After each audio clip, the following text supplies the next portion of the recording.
Дорогие друзья, я хочу поговорить сегодня с вами о тайне. Почему тайне уделяется такое огромное внимание? Почему существует государственная тайна? Почему существуют хранители тайн? Почему мы говорим о наследии? Почему есть семейные рецепты, семейные тайны, семейные секреты, мастерства, которые не передаются никому, кроме своих детей или своих доверенных людей или учеников? Почему ведьмы могут объяснить, рассказать, но никогда не могут передать тайну своего ремесла, и потому невозможно учить ведовству и колдовству? По какой причине это происходит? Вы видели там? Вот Шонг прошелся, и настолько энергия сильная, как обычно реагирует камера, когда живая энергия или передвижение предметов. А в иных случаях как бы никак не реагирует. Я вот сейчас чуть потемнее делаю просто. И тут отреагировала. Ну ладно.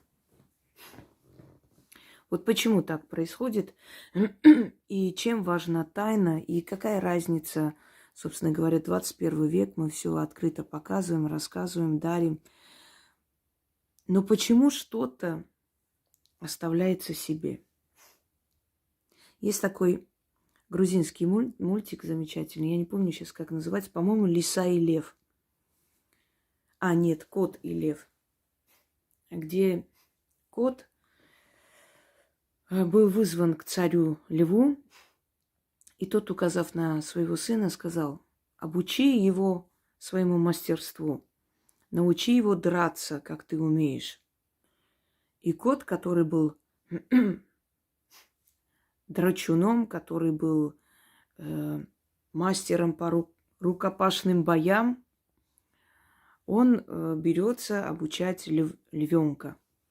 Обучает его несколько лет, и тогда выходят на арену все звери, с ним сражаются, он всех побеждает, лев доволен, хвалит учителя и говорит: а теперь ты сам бейся с ним. Если ты одолеешь моего сына, то отрублю тебе голову. А если не одолеешь, тем более отрублю. И кот тогда говорит ему: живи вечно, царь, но ведь это же несправедливо. В любом случае ты хочешь меня казнить. Он говорит: конечно, я же не буду своего сына казнить, я тебя казню.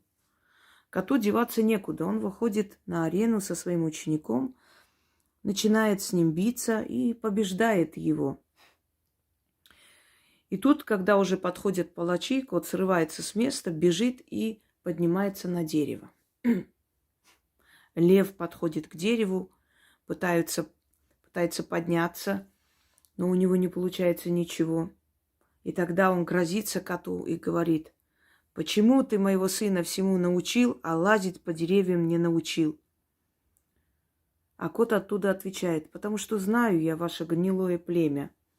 Вот и не научил всему, что я умею. Что-то да оставил себе. Вот вы это знаете, наверное, слышали, что хороший мастер один прием оставляет для себя и до конца не отдает ученикам. К сожалению, наша жизнь, и чем старше мы становимся, показывает, что чем чаще, чем больше мы открываем душу, тем больше туда плюют. И наученные горьким опытом люди понимают, что какой бы ни был прилежный ученик, какой бы ни был достойный человек, как бы он ни пытался заслужить наше доверие, в любом случае есть элемент предательства всегда. И это нужно учитывать, что человек может просто предать и может все твои тайны использовать против тебя самого. Но это один момент, это человеческий фактор. Но есть фактор космического уровня, фактор энергии мироздания, который всегда говорит и предупреждает народы, людей, что тайну отдавать, доверять кому-либо не следует. что тайна – это твоя защита. Тайна – это твоя сила. Народы, которые отдали все свои тайны и раздали всему миру, со временем ослабли. Великие древние народы, которые завоевывали весь мир, раздавая щедро свои тайны и знания всему миру, они ослабли. Возьмем, например, греков. Наши месяцы названы греческими именами, греческие термины. Помните фильм такой «Моя большая греческая свадьба», где отец семейства говорит соседке: вот назовите любое слово, я вам докажу, что оно имеет греческое происхождение. Греки гордятся своей историей, древностью, и они имеют на это право. Но сегодня Греция – это бедная по сравнению с другими европейскими странами страна. Греки, которые потеряли Византию, да, часть понтийского государства, часть своих островов, которые тоже пережили резню, которые тоже по всему миру ушли жить и до сих пор последствия этого всего ощущают на себе. Греки, которые всему миру отдали свои тайны, свои знания, демократию, свое право, которое римляне присвоили и написали римское право, свои легенды, эпосы. Что получили взамен греки? Ничего. Присвоение своих культурных ценностей.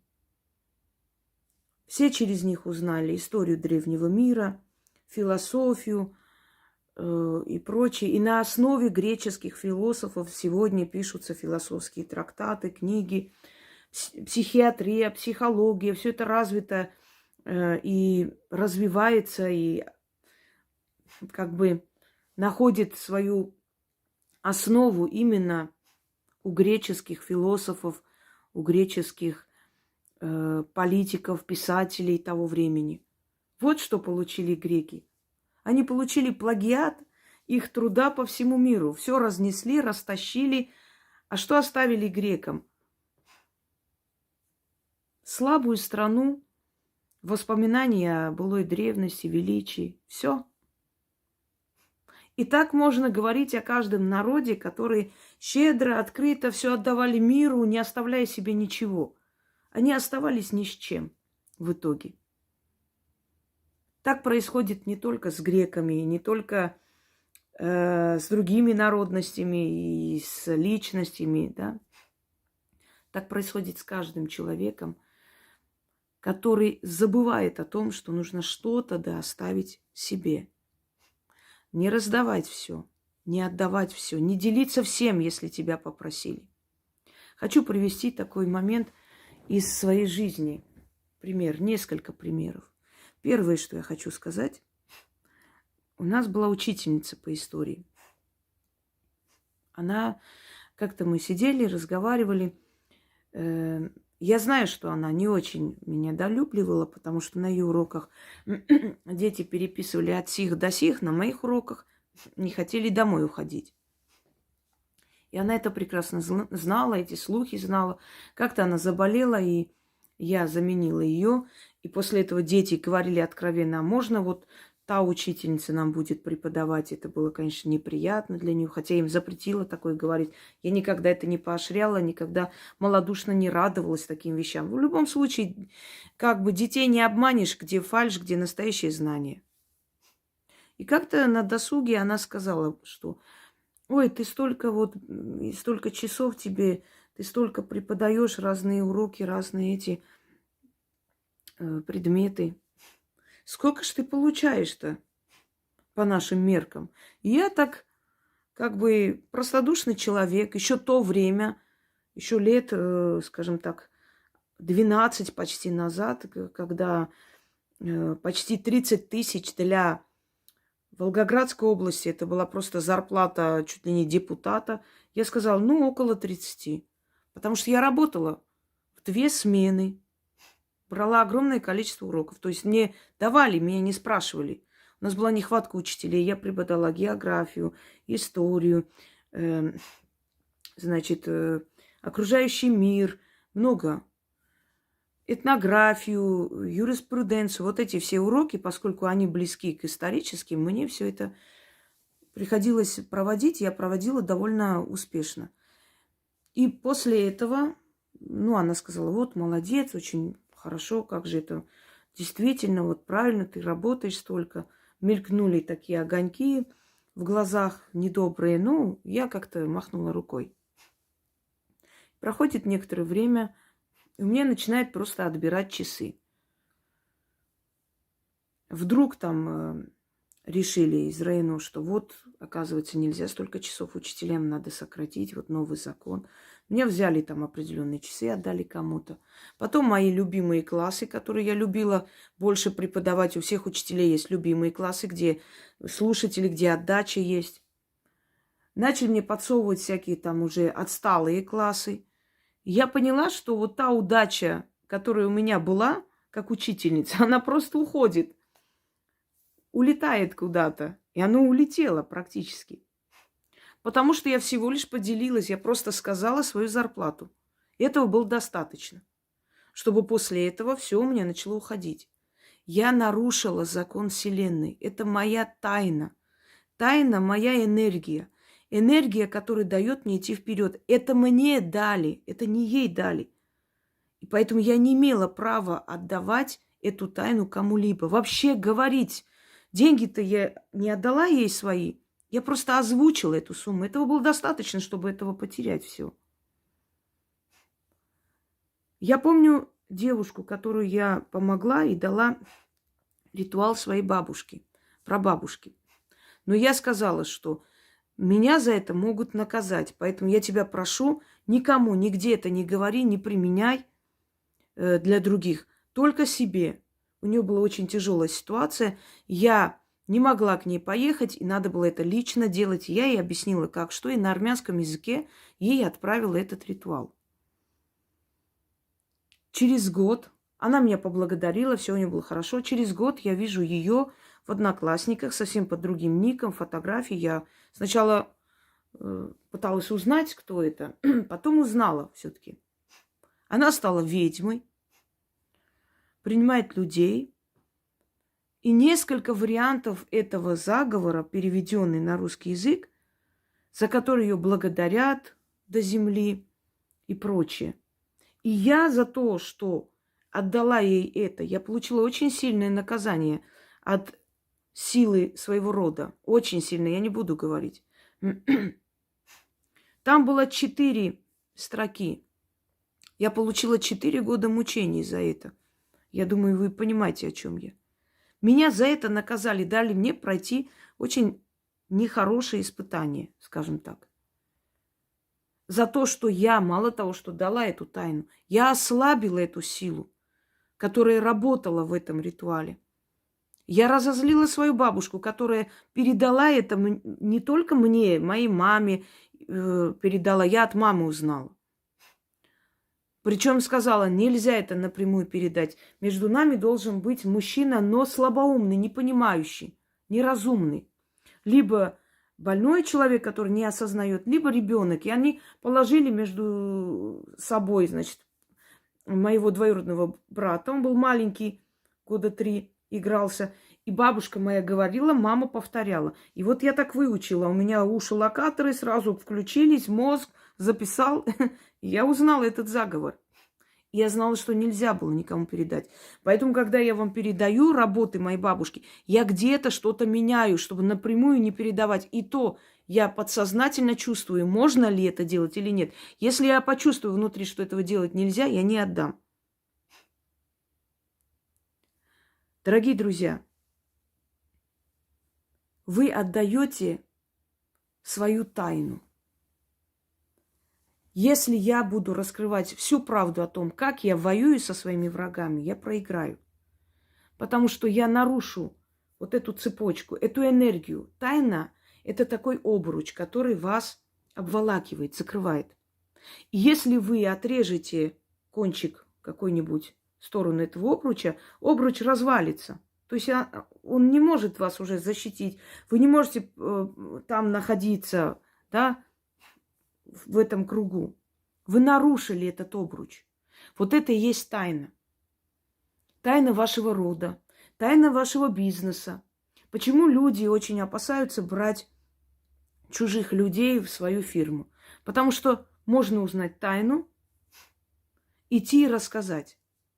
Многие покупают какие-то вещи или уникальные такие произведения искусства, разбирают, смотрят, как это сделано, и копируют.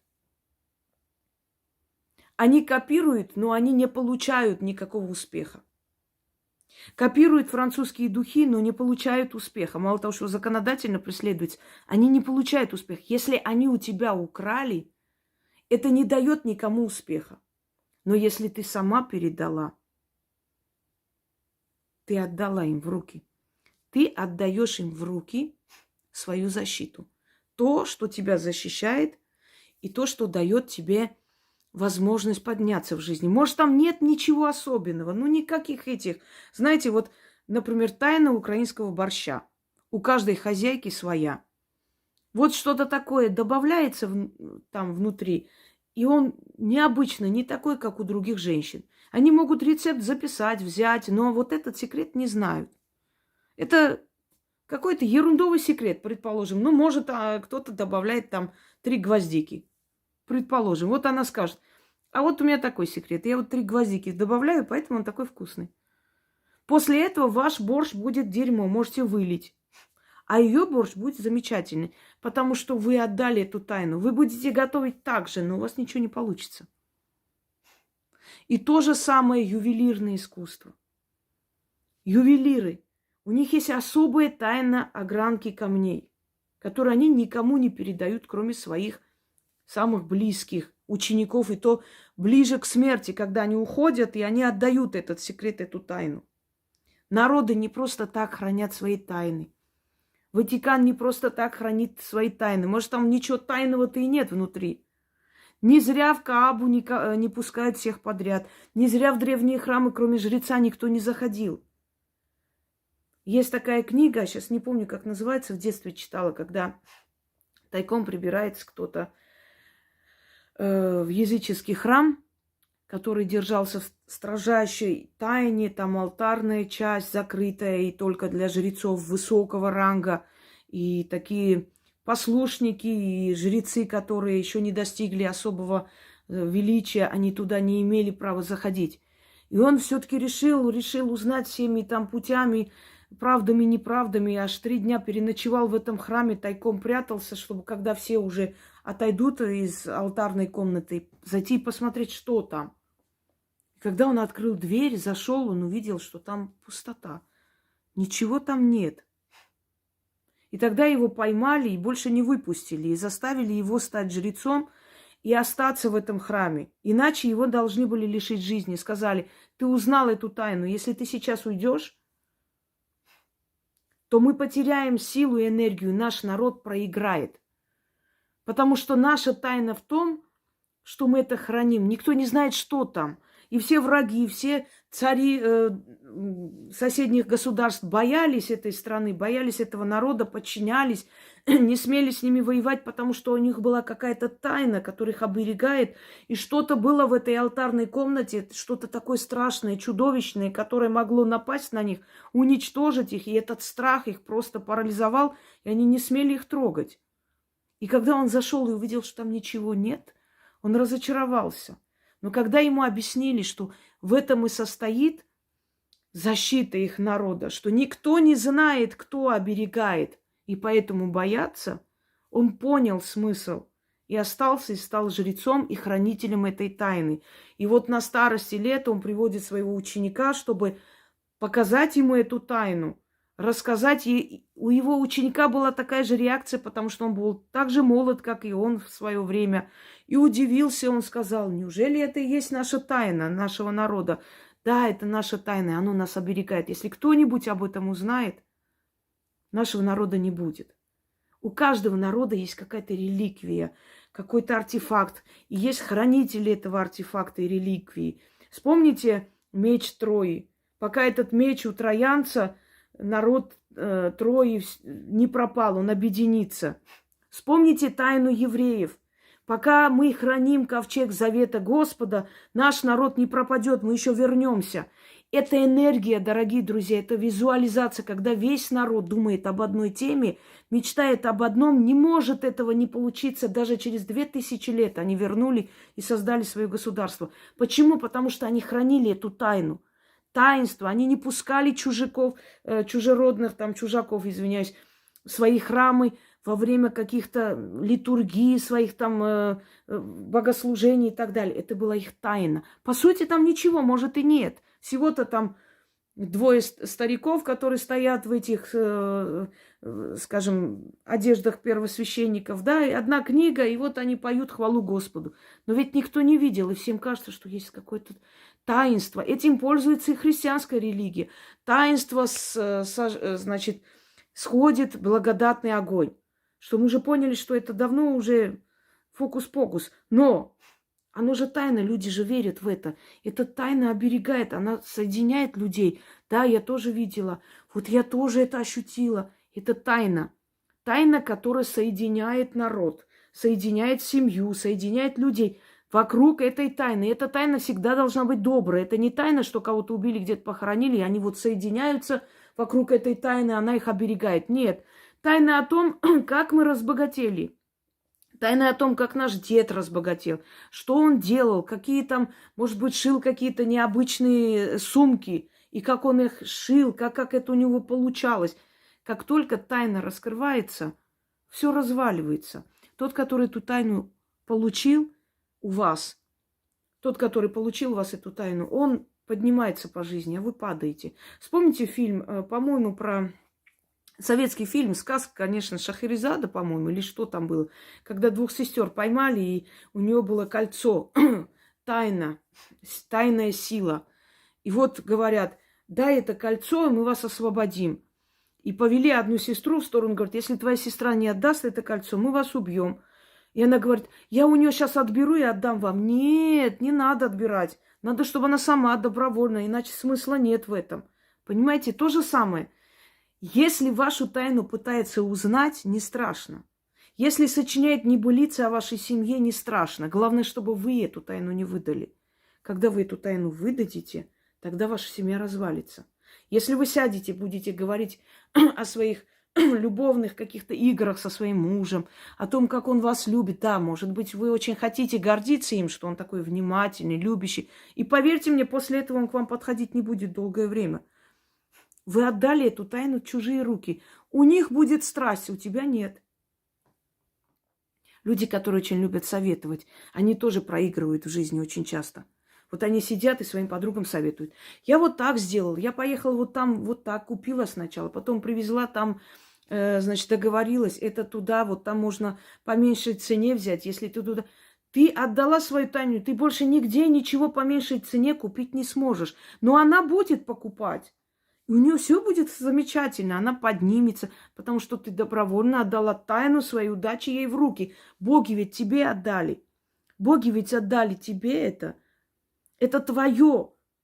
Это может незначительно. Тебе кажется, ну что здесь такого? Я просто сказала, что я вот там купила, как бы, и там дешевле было, можно и там. Ничего такого здесь нет. Но это то, что тебя оберегает. Это энергия, вокруг которого ты собираешь свою удачу. Ты эту энергию нарушила, отдала в чьи-то руки. До свидания. Больше у тебя этой удачи не будет. Никогда не говорите, сколько у вас денег, сколько вы зарабатываете. Некоторые кичатся, пытаются показать, считать, говорить. Останавливается денежная энергия. Вы сами лично отдали тайну в руки других людей. То, как вы живете, уже говорит о том, как вы зарабатываете и как вы живете в достатке. Этого достаточно. Пусть гадают и думают. Лично ты не говори ничего. Никогда не говорите свои тайные секреты. Это не просто там жаловаться на жизнь своим друзьям, подругам. После мы очень сильно жалеем, если в какие-то моменты делились. Это совершенно другое. А та тайна, которая тебе помогает в жизни подняться. Почему люди никогда не говорят о своих, скажем, знакомствах, да, с какими-то людьми, с авторитетными людьми. Те, которые визжат, да у меня там такие эти, да мой дядька, да у меня вот то, да я с тобой, знаешь, что сделаю, да у меня такие люди. Это люди абсолютно ноль, у них никого нет и ничего нет. А вот те люди, за спинами которых действительно стоят подобные люди, они вам никогда это не скажут. Но вы по их самоуверенной ухмылке, когда вы им угрожаете, вы поймете, что у них есть такие люди, которые этот конфликт наладят за 2 минуты. Когда они спокойны, спокойствие человека пугает людей, которые на него нападают. Они начинают думать, у него есть какая-то тайна, секрет. Слышали когда-нибудь? У него какой-то секрет есть, он как будто заговоренный, но вот ничего его не берет. Вот что бы мы ни делали, как бы мы ни пытались, это, может быть, где-то вы и правы, а может быть, подлый человек, по-разному может быть. Но в любом случае все сходит с рук, ничего не получается. У него есть своя тайна. И этот человек знает эту тайну, по которой вас побеждает. Но вы пытаетесь узнать домыслы, слухи, сплетни. Там вот так-то, со всеми договорено, деньги уплачено, судьями там есть договор. Домыслы, и не более того. Но как только он вам скажет эту тайну, его защита развалится. И не обязательно, чтобы эта тайна была связана с человеком, который его защищает. Может, его тайна связана вообще элементарной вещью. Ну вот, например, он считает, что если он 7 раз перешел перекресток, значит, его никто не возьмет из врагов. Вот он 7 раз перешел, пошел к себе домой. Все, вы ничего не сделаете с ним. У него есть какая-то тайна, данная мирозданием, которую все время использует. Нелепая вещь, но это его тайна. И он как только посмеется, скажет: а вы что думаете, у меня там такие судьи крутые? Нет, я просто 7 раз перехожу перекресток. Вот такая у меня защита. Я знаю, что она сработает. Все, вы этого человека добьете. Вы достанете его, потому что он выдал свою тайну. Хоть нелепую, смешную. Вы все посмеетесь, но после этого он проиграет вам. Обязательно. Вот почему люди пытались всеми силами узнать, разузнать какую-то тайну. Что за тайна есть у этого народа? Что за тайна есть у этих людей? Помните напиток друидов? Когда они там перемешивали что-то, и тогда воины в сражении были сильны, силачи. И вот как-то один из римлян все-таки разгадал. Он притворился их учеником, сказал, что он убежал из Рима, что его преследуют. Он попросился к ним и разгадал эту тайну. Оказалось, что там есть корень каких-то растений, которые на Востоке называют женьшень, а там как-то по-другому, родственные этим травам растения. И оно добавляется и дает силу, волю, отключает страх человека. Он разузнал эту тайну. И тогда римляне смогли захватить Галлию. Так говорят легенды. Понятное дело, что там еще и военная мощь, но так говорят легенды. Пока была тайна, народ был объединен вокруг этой тайны. Народ верил в свою непобедимость, и его побеждать было невозможно. Тот народ, который верит, что его не победят, он никогда не будет побежден. Тот народ, который верит в свою победу, даже если он мал, он никогда не будет побежден. Знаете, как Черчилль сказал, маленькие народы просто обязаны быть патриотами. У них другого выхода и выбора нет. Вся их сила в патриотизме и в силе. Если не хочет народ умирать, он не умрет, он останется. Но стоит народу поделиться своими тайнами, стоит народу отдать миру все щедро, открыто, народ теряет свою защиту. И эти тайны были у нас у жрецов, эти тайны были у наших старцев. И когда пришли новые верования, начали эти тайны разоблачать, открывать, уничтожать, показывать, что там ничего такого-то и нет, это все ерунда, суеверие, вот самое главное, суеверие, фигня, все это не тайна, все раскрыли, все открыли, все сказали. И что случилось с древними народами, с народами, где царило уважение, где царила семейная традиция? Развалились они. Развалились, потеряли свое лицо, потеряли себя, потеряли свою генетику. Вот что делает потеря тайны. Таинство, уважение к таинству, желание раскрыть и всем показать. Второй момент. Отдать свои тайны, даже не такие невесомые, незначительные тайны, отдать свои тайны кому-либо, рассказать кому-либо, кто тебе чужой человек, кто тебе просто, может, даже друг, но ты не знаешь, не до конца проверила. Это все равно, как открыть ворота врагу. Отдать свою крепость. Вот ты говоришь, почему, например, твой муж очень тебя любит, даже если ты, может быть, не красавица. То есть желает, любить можно хоть кого. Желает тебя. И вот ты делишься с тайной. Я вам расскажу один случай. У меня были две знакомые девушки. Вот они сидели, разговаривали. Одна говорит, вот есть такой секрет. Соль и шоколад измельченный. Нужно перемешать, дать немного остыть и натереть кожу. Ну, естественно, смыть потом. И говорит, и все время у тебя кожа пахнет не шоколадом, а такой вот приятным, вот отдает приятным запахом. И этот запах афродизиак. То есть, кажется, правильно сказал, да. Это то, что пробуждает мозг женщины, мужчины. То есть определенные есть возбудители, запахи, которые пробуждают вот страсть. И что она часто это делает, муж даже не знает, каким образом. И вот почему-то у ее мужа все время есть желание, все время есть вот влечение к ней. Неважно, сколько им лет, они вместе и все такое. И вот та сказала, ух ты, вот это да. Ну-ка, как там еще раз шоколад так? А сколько там нужно? А сколько времени? Прям подробно расспросила все. Сколько соли, чего. И та равно такая вот простодушная дурочка все рассказала. Мне было неприятно. Я ей там пыталась на ноги наступить под столом, показать, но не смогла достучаться. Когда мы расстались, потом я ей сказала, ты знаешь, ты зря это сделала. Вот теперь у твоего мужа не будет никакого влечения к тебе. И действительно, через месяца 3 они развелись. Он сказал, что он молодой мужчина, ему это нужно, а она не привлекает, поэтому смирись, либо у меня будет любовница, либо я от тебя ухожу.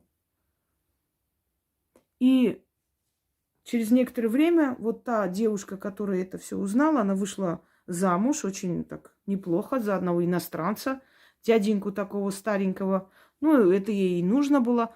Уехала туда, дяденька умер. Теперь она очень богатая, преуспевающая дама. У нее там яхт-клубы есть, все такое. Ну, естественно, есть и любовники молодые. Вот как получилось. Она отдала эту тайну, незначительную вещь, и потеряла эту энергию защиты своего брака. Все развалилось. Знаете как? Разбилась система. Вот тайна – это как пирамида. И под пирамидой вот кладете какую-то там основу. Вот это и есть тайна. Когда эту основу оттуда вытаскиваете, пирамида рушится. Любая пирамида. Пирамида семьи, пирамида народа, пирамида личности. Она рушится. Если вы передаете какие-то знания, какие-то секреты своего рода, вы нарушаете связь со своим родом на долгое время. И это восстановить очень непросто и очень долго. Ну, например, вот вы сказали, почему в вашей семье, приведу пример. У нас были знакомые, они не родственники, ну, хорошие знакомые, дружили с семьей моей бабушки. И как-то сидели, разговаривали. Приехала женщина откуда-то, плохо жила, 5 детей, все такое. И все время нуждалась. Вот сын работал вроде бы тогда еще в России, неплохо зарабатывал. Но эти люди все время нуждались, дети болели без конца и края. И эта женщина сказала, я, говорит, удивляюсь вам, неужели вы не знаете, элементарную вещь надо было сделать? Вот мой дед сделал, поэтому у нас в семье сколько поколений, и хорошо живем, и хорошо устроились там все мои братья, сестры, и дети не болеют, здоровы. Вот элементарную вещь надо делать, и после этого у вас все будет хорошо. И она говорит, а что мне делать? И вот эта женщина по доброте душевной сказала, у меня дед перед входом, значит, закапывал сундук с монетами, с волосами всех членов семьи. Еще какие-то там, я сейчас точно не помню, что-то она, по-моему, пшено там сыпал. И вот, значит, надо под этим закопать и раз в 3 года менять. Вот это тайна. Я знаю, какая мысль у вас сейчас. Ой, а мы можем такое делать? Дорогие друзья, нет, потому что это была тайна той семьи. У вас это может ничего не дать особо. Ну, есть такие ритуалы. Но там этот дед сделал для них и сказал, что от прадеда научился. И действительно, реально здоровая такая хорошая, добротная семья, красивые мужчины, дочери замужем. Нормальная семья, удачная. И эта женщина поблагодарила. Ой, спасибо, низкий поклон, все такое. И через некоторое время узнаем, что у них в семье, вот у этой женщины, которая поделилась этой тайной, произошла авария. Ее внук и младший сын погибли. Потом дальше. У них посыпались беды. Одного из сыновей убили в России. Отвезли туда, в холодильнике. Вот такие страшные вещи посыпались. Много чего. Я сейчас не знаю, не следила, я была ребенком, но помню, что в течение года у этих людей столько несчастья посыпалось. И наверняка она даже не поняла, почему, что случилось, что я кого прогневала. Она добрая женщина. Потому что она отдала защиту своей семьи, своего рода в руки других людей. А какие эти люди? Настолько ли эта женщина была бедная и несчастная? Может, она сама по себе была гнилая, вот делала зло людям. Поэтому я не могу сейчас утверждать, потому что если бы я знала близко эту женщину, я бы сказала, вот я узнала о ней вот это. Не могу. И наверняка так, потому что в недобрые руки были отданы эти знания. Я вам приведу такое нехорошее, приведу сравнение нехорошее, да? Отдать свою тайну, тайну своей удачливости, тайну своей сексуальности, тайну своих, там, не знаю, домашних дел, тайну всего, что тебе только ведомо или твоей семье, это все равно, как своего ребенка отдать в руки маньяка. Вот жуткая вещь. Говорю, жуткую вещь. Это одно и то же. Разваливается все. Все, что вы сказали, закончилось. Не то, что вы поделились тем, что вот мне подарили вот это не тайна. Это то, что вы оденете, выйдете, все и так увидят.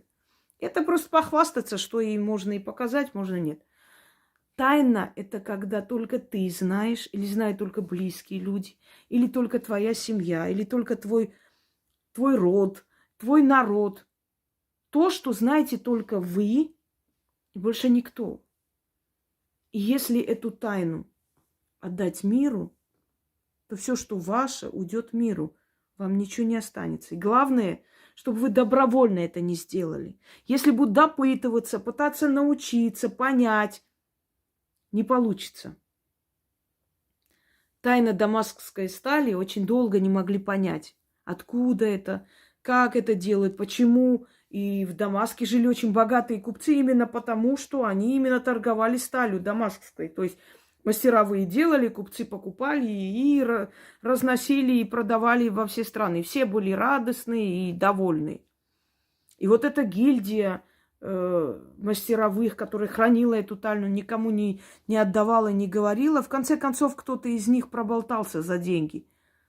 И Дамаск перестал быть центром этой стали, и перестали они гордиться этой сталью, потому что уже везде начали делать. И первые начали делать на Кавказе, в Дагестане. Вот Кубачи, я вам показываю. Вот там начали первые делать дамасскую сталь, очень похожую, вот по тому же рецепту. И когда им сказали, что вроде бы обычное искусство кузнеца, там какие-то маленькие разницы, не особо большие. И чем они так хвастались? А вот тем, что это была тайна. Пока это была тайна, это им помогало привлечь и деньги, и удачу. И всем это нравилось, и все Как только это перестало быть тайной, все закончилось. Закончился успех Дамаска.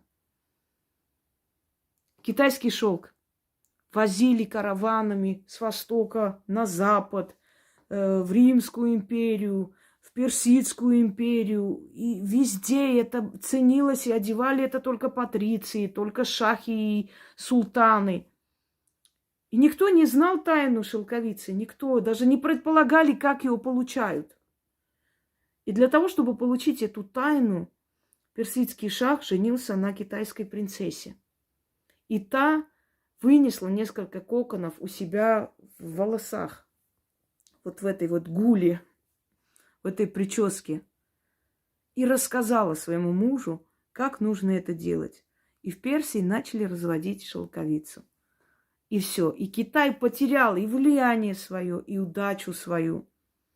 И через некоторое время был захвачен монголами.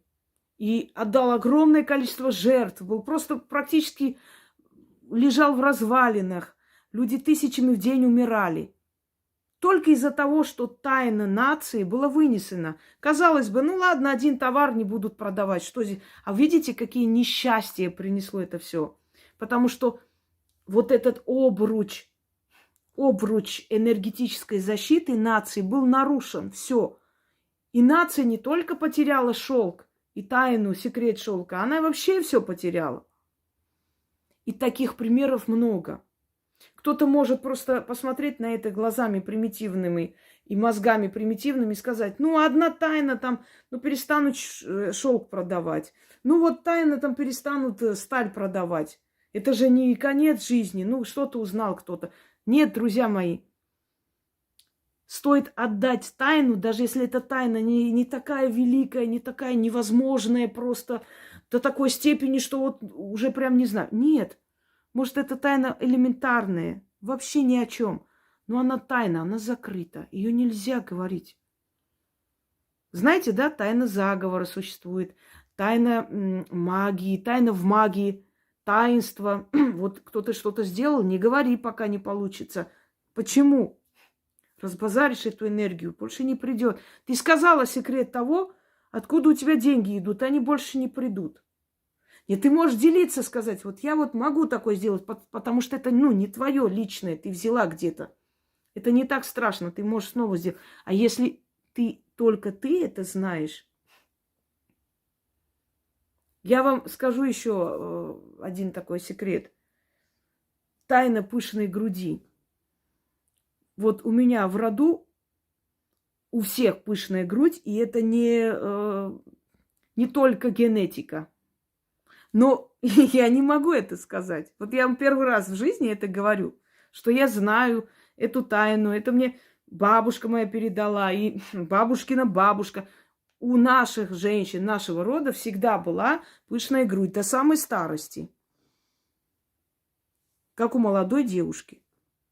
А вот сейчас все скажут, а можно тайну? А вот я не могу эту тайну вам дать. Потому что если я эту тайну вам дам, то пострадает часть моего тела. Уж извините за такие вот разговоры. Нельзя, но это есть.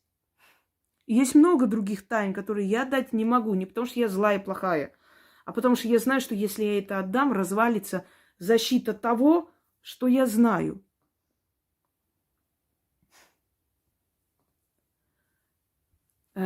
Червень краска. Кто-нибудь слышал? Слово червонное золото. Откуда пришло? Червон. Красное золото. Чистое золото. Червон. Ну, конечно, сейчас медь добавляют. Вообще червон называли чистое золото. Оно отдавало немножко краснотой. Так вот, червень. Это краска, которая получалась только в Армении. Определенное было растение, на нем появлялись черви красные. Их собирали, варили, ими красили плащаницы. Слышали, наверное, багряница? Это есть из червени. Червень, краску червень, вот эту красную краску, вот этот красный цвет носили только очень богатые люди, только люди императорского, княжеского происхождения. Иным было запрещено. Эту краску не могли получить нигде и никак. Это была армянская тайна. И когда Тигран Великий приказывал казнить любого, кто выносил эти черви, эти растения, пытался продать. И сейчас есть в государствах определенные предметы и определенные растения, которые выносить за государство нельзя. И за это наказывают, потому что нельзя, чтобы в другом государстве это было. Почему они это делают? Это точно так же энергия нации.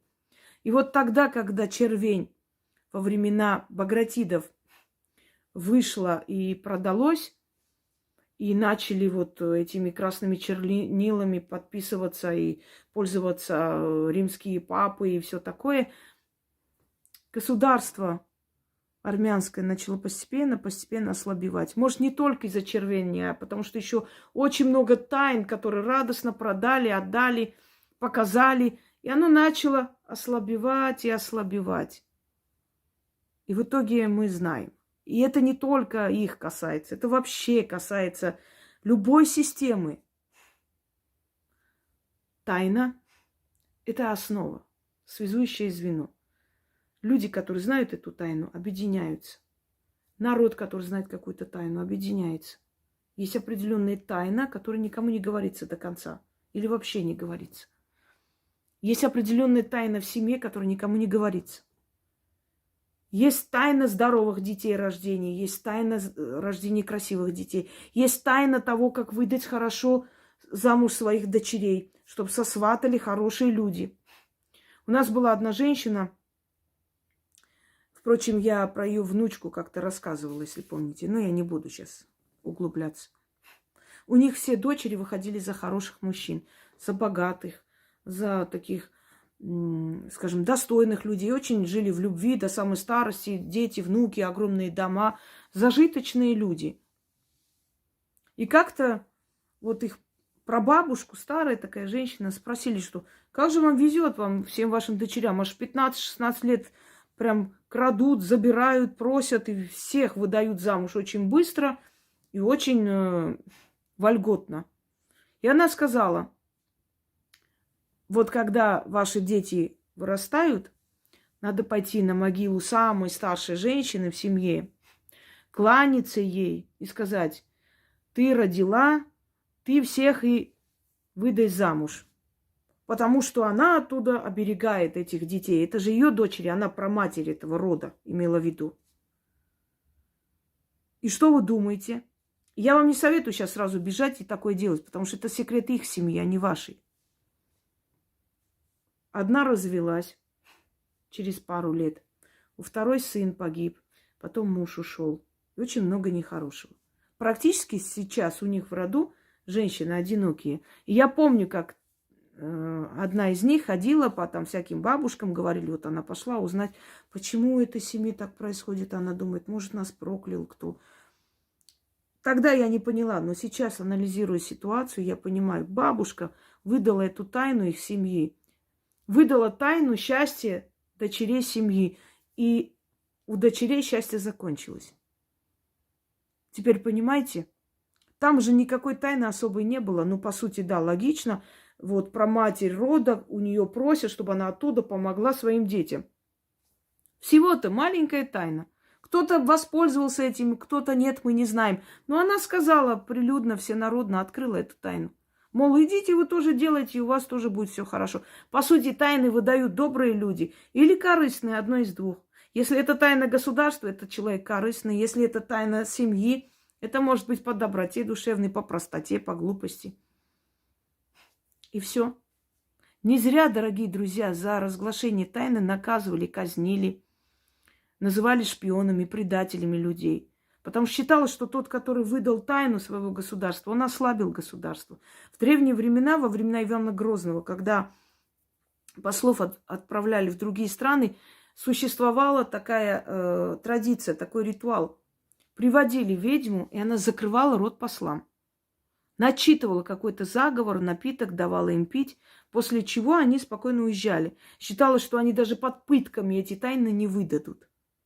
Почему людей пытали, они не выдавали тайны своей страны, своего народа? Думаете, они не хотели жить или им не было больно? Это же страшная боль. Перетерпеть такие муки ада, когда ты можешь просто сказать, и все это закончится. Они понимали, что если выдадут тайну, не только пострадают те люди, о которых узнают, но и рухнет защита народа. И они думали, ну, одна моя жизнь и жизнь миллионов людей, наверное, несопоставима. Конечно же, я уйду ради своего народа или ради своей семьи. Итак, будьте добрые, отзывчивые, помогите людям, объясняйте, если что можно, посоветуйте там, делитесь своими знаниями, опытом жизненным, учите людей быть мудрее. Но тайну, которая только ваша, никогда не выдавайте. Потому что эта тайна может им помочь добиться многого. Но это не самая такая вещь принципиальная. Вы можете им помочь добиться чего-то, не обязательно отдав свою тайну. Это не такая острая необходимость. Но отдав свою тайну, вы помогаете им возвыситься, а вы падаете. Вот так и получается. Потому что тайна – это ваш оберег, защита, ваша сила. Запомните это. Тайна вашей семьи. Какая у вас тайна? Почему я, например, кто-то скажет, почему я живу хорошо? Вот скажите, а почему вы хорошо живете? Вот, ну, работаю много и так далее. Но есть еще какая-то тайна. Ну, например, может быть, тайна этого человека в том, что он каждое утро просыпается, утром рано идет, пьет воду и говорит, сколько воды, столько мне денег. И идет ложиться обратно спать. Вот у него такая тайна есть. Казалось бы, ни о чем. Кто-то возьмет, сделает, у него и не сработает, ничего не получится. А этому человеку свыше дали, вот ты это делай, тебе это будет помогать. Тебе это дарим. У него это будет работать. У кого-то может сработать, может нет, по-разному, а может и сработает. Но если человек эту тайну выдаст, по доброте душевной, говоря о том, что ну здесь ничего такого нет. Элементарно, каждое утро иду, так делаю, и поэтому все мои дела получаются. Поверьте мне, после этого суды, разборки, долги, трагедии, все обеспечены ей. Ибо она нарушила завет. Это завет между вами и богами. Боги тебе дают тайну для удачи, для здоровья. Ты эту тайну кидаешь как ненужную. За это боги тебя наказывают. Они отбирают защиту вместе с этой тайной. Помните об этом всегда. Всем удачи!